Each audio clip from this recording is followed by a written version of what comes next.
સ્થાનિક સ્વરાજ્યની ચૂંટણીના પડઘમ વાગી રહ્યા છે. બધા જ રાજકીય પક્ષો એડી ચોટીનું જોર લગાવી રહ્યા છે અને ઉમેદવારો જે છે એમના નામ જાહેર થતા જ જે ચૂંટણીનો જે જંગ છે એ વધુ ગાઢ બની ગયો છે. રાજકોટ મનપાની ચૂંટણીને લઈને પણ રાજકોટની અંદર રાજકીય માહોલ જે છે ખૂબ ગરમાઈ ગયેલો જોવા મળે છે, પરંતુ સ્થાનિક સ્વરાજ્યની આ જે ચૂંટણીઓ છે એમાં સ્થાનિક જે લોકો છે એ લોકો શું કહી રહ્યા છે, સ્થાનિકોની ખરેખર શું સમસ્યા છે, એ સમસ્યાને જાણવા માટે કોણ કયા પક્ષો કેવી મહેનત કરી રહ્યા છે, એ સમસ્યાઓનું સમાધાન લાવવા માટે કોણ કેવી મહેનત કરી રહ્યું છે, એ જે વાસ્તવિકતા છે એ અમે તમને ગ્રાઉન્ડ ઝીરો રિપોર્ટ દ્વારા દર્શાવી જ રહ્યા છીએ. અમારી ટીમ અલગ અલગ વોર્ડમાં જઈને સ્થાનિકોની જે સમસ્યા છે તેને લઈને તો વાતચીત કરી જ રહી છે, પરંતુ આ સમસ્યાનું સમાધાન હવે કોણ લાવશે એ પણ એક પ્રશ્ન છે. અમે રાજકીય પક્ષો સાથે પણ વાત કરી રહ્યા છીએ કે એવો કયો પક્ષ છે જે સ્થાનિકોની આ સમસ્યાઓનું સમાધાન લાવી શકે. રાજકોટના વોર્ડ નંબર 4ની અંદર અમે જ્યારે સ્થાનિકો સાથે વાતચીત કરી ત્યારે એમની અઢળક સમસ્યાઓ છે જેને લઈને આજે કોંગ્રેસના આ વોર્ડના જે ઉમેદવારો છે એમની પાસેથી જાણીએ કે આ સ્થાનિકોની એમની પાસે શું અને કેવી સમાધાન છે. કોંગ્રેસના જે વોર્ડ નંબર 4ના જે ઉમેદવારો છે એ આજે અમારી સાથે અહીંયા જોડાયા છે. ઠાકરશીભાઈ ગજેરા, કલ્પનાબેન ગોસ્વામી, દીપકભાઈ મકવાણા અને શીતલબેન પરમાર. વોર્ડ નંબર 4માંથી કોંગ્રેસ દ્વારા આ જે 4 ઉમેદવારો છે અને ચૂંટણીના જે મેદાન છે એમાં ઉતારવામાં આવ્યા છે. એમની પાસેથી જાણીએ કે વોર્ડ નંબર 4ના જે સ્થાનિકો છે એમની મુખ્ય સમસ્યાઓ શું છે અને એ સમસ્યાઓ પર કોંગ્રેસ આગામી સમયમાં શું રણનીતિ ઘડી રહ્યું છે. ભાઈ, શું નામ છે આપનું અને વોર્ડ નંબર 4માં તમારે આગામી સમયની અંદર શું રણનીતિનું તમે ઘડતર કરી રહ્યા છો? મારું નામ ઠાકરસિંહભાઈ ગજેરા છે. વોર્ડ નંબર 4ની અંદર જે અનેક પ્રશ્નો છે, જે ભાજપ સરકાર અત્યારે હતી હાલમાં, અમારે ત્યાં વધારે તો ભ્રષ્ટાચારનો પ્રશ્ન વધારે છે. અમારા વોર્ડની અંદર પૂર્વ મેયર હતા, તેમને જે બાંધકામો જે કર્યા હતા એની પણ ચર્ચા થઈ હતી અને એ વોર્ડની અંદર જે મેયરને આ વખતે ભાજપે ટિકિટ નથી આપી તો એનું પરિણામ એ જ છે કે જે એ ભાજપે ભ્રષ્ટાચાર કર્યો છે એ 100%ની વાત છે. અને ભાજપ નહીતર અત્યાર લગીના સમયની અંદર જે મેયરને ભાજપે ક્યારેય કાપ્યા નથી, ટિકિટ આપી જ છે. આ વખતે મેયરને કાપ્યા છે તો એનાથી સાબિત થાય છે કે ભાજપે ભ્રષ્ટાચાર કર્યો છે.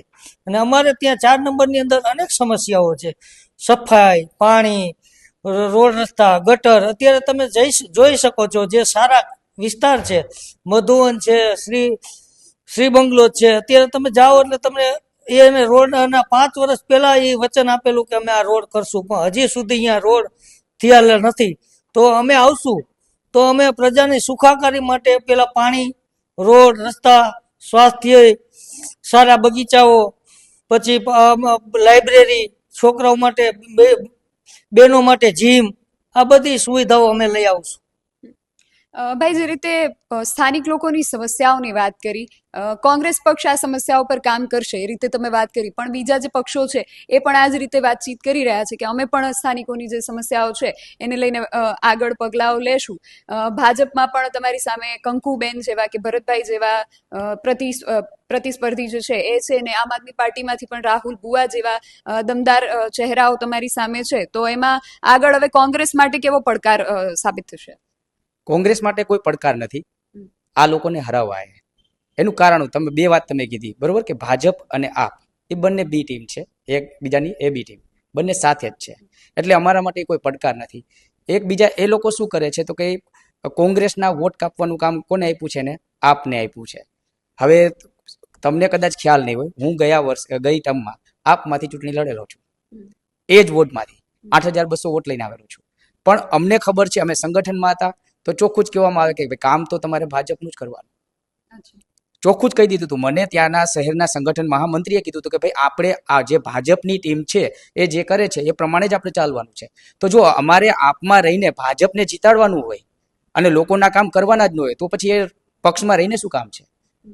કોંગ્રેસમાં આવવાનું કારણ એ છે કે વર્ષોથી જે કોંગ્રેસ છે, લોકો જે સામાન્યમાં સામાન્ય, ગરીબમાં ગરીબ લોકોના કામ કોંગ્રેસે કરેલા છે અને હજુ પણ કરે છે.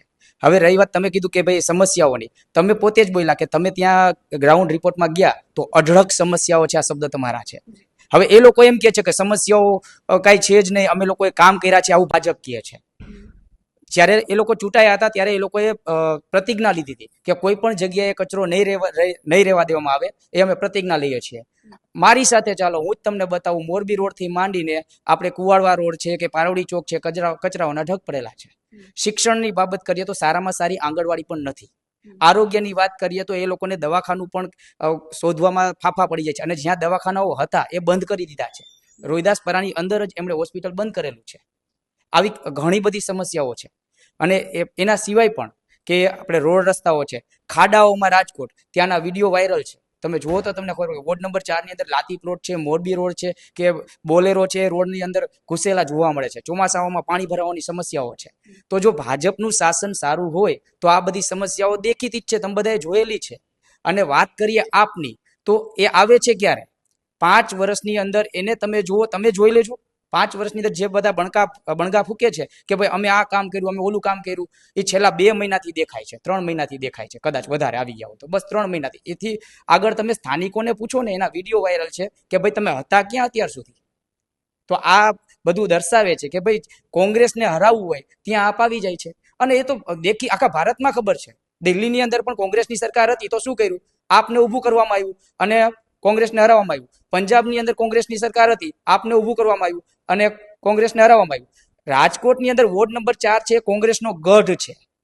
આ લોકો બધા જે ઠાકરસિંહભાઈ ગજેરા, પપ્પુભાઈ ડાંગર, સિમીબેન જાદવ, એ બધા કોંગ્રેસના ત્યારના કોર્પોરેટર છે. અને ખબર છે કે ભાજપ ત્યાં આવી શકે એમ છે જ નહીં. તો આપને ઊભું કરવામાં આવ્યું અને ત્યાંથી કોંગ્રેસના મત કાપવામાં આવ્યા. તો સીધો જે ફાયદો છે કોને થાય છે? ભાજપને જ થાય છે. હવે એ લોકો એવા આક્ષેપ કરે છે કે ભાઈ કોંગ્રેસ છે એ ભાજપની બી ટીમ છે. અરે ભાઈ, પહેલા તમે શિક્ષિત વ્યક્તિઓ, તમે પોતાને માનો છો તો એ તો વિચાર કરો કે ભાઈ કોંગ્રેસ છે એ વટવૃક્ષ છે, એ પહેલાથી આવેલું છે. ભાજપ પહેલાથી નથી આવેલું. કોંગ્રેસના વોટ કાપવા માટે ભાજપે મહેનત કરવી પડે અને આપે મહેનત કરવી પડે. આ વસ્તુઓ કરવી પડે. સમજો છો તમે? એટલે જે લોકો આક્ષેપો કરે છે એમને પહેલા તો શું કરવું પડે કે નોલેજ, પહેલા આખું એનાલિસિસ કરો કે ભાઈ કોણ કોના વોટ કાપે છે. તમે જ જોઈ લ્યો ને કે રાજકોટની અંદર કોંગ્રેસ છે બીજા નંબરે હતું. આપ આવ્યું એટલે કોંગ્રેસના વોટ કપાણા અને જીતું કોણ? ગયા વખતે ભાજપ જ જીતું ને. તો આ વખતે પણ એ જ વસ્તુ થવાની છે.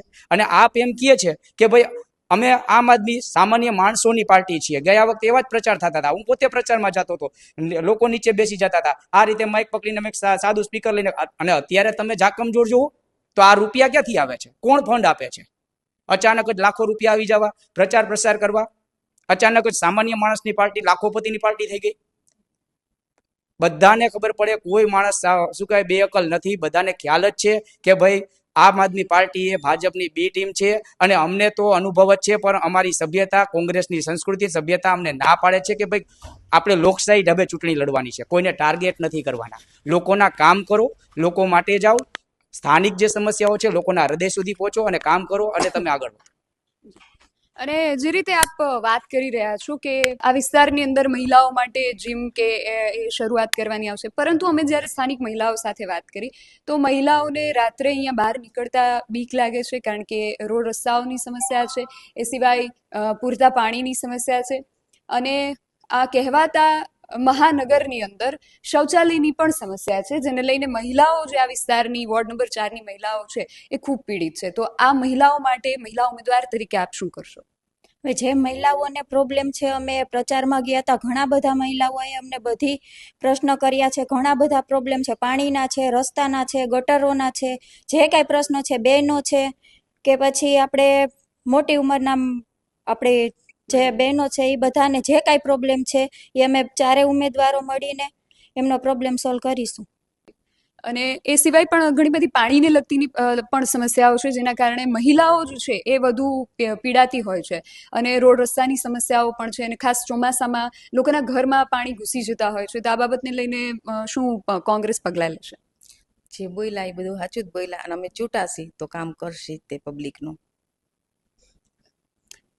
કોંગ્રેસના વોર્ડ નંબર 4ના ઉમેદવારો આ તૈયારી દર્શાવી રહ્યા છે. હવે જોવાનું એ રહેશે કે સ્થાનિકોનું જે એમનો જે મત છે એ કઈ તરફ વળે છે, અને આગામી ચૂંટણી બાદ આ જે વચનો છે એ કોણ પૂરા કરવા માટે સક્ષમ સાબિત થાય છે. તમારું આ સમગ્ર વિષયને લઈને અને અમારા અહેવાલને લઈને શું માનવું છે કમેન્ટ કરીને ચોક્કસથી જણાવજો. આવા જ વધુ અહેવાલો સાથે મળતા રહીશું. તમે અમારી યુટ્યુબ ચેનલને સબસ્ક્રાઇબ કરવાનું અને અમને ફેસબુક અને ઇન્સ્ટાગ્રામ પર ફોલો કરવાનું ભૂલશો નહીં. બાકી અવનવી અપડેટ્સ માટે આપ જોતા રહો BSI ટીવી ન્યૂઝ. નમસ્કાર.